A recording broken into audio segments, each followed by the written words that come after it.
মুস্তাফিজুর রহমানের আইপিএল থেকে ফেরা না ফেরা নিয়ে সরগরম দেশের ক্রিকেট। তাকে আইপিএলে নিরবিচ্ছিন্নভাবে খেলতে দেওয়া উচিত নাকি জিম্বাবুয়ের বিপক্ষে টি-20 সিরিজের জন্য মাঝ পথে ফিরিয়ে আনা উচিত, তা নিয়ে চলছে পক্ষে বিপক্ষে আলোচনা সমালোচনা। বিসিবির বোর্ড কর্তা থেকে শুরু করে সাবেক ক্রিকেটাররা বিষয়টি নিয়ে মত দিলেও ভারতীয় কেউ এতদিন এই প্রসঙ্গে মন্তব্য করেননি।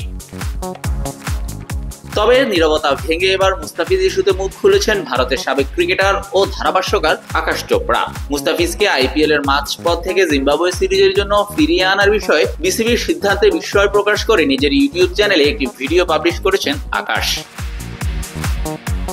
সেখানে তার প্রশ্ন, মুস্তাফিজুর রহমান চলে যাচ্ছে, সে চেন্নাইয়ের হয়ে পুরো মৌসুম খেলতে পারবে না, শুধু আর কয়েকদিনের জন্য আছে, বাংলাদেশ কেন এমন করছে, তাকে খেলতে দাও, আমার ভাইকে খেলতে দাও। চেন্নাইয়ের হয়ে চলতি মৌসুমে দারুণ পারফর্ম করছেন মুস্তাফিজ। টুর্নামেন্টের শুরুতে মাথায় রেখেছিলেন পার্পল ক্যাপ।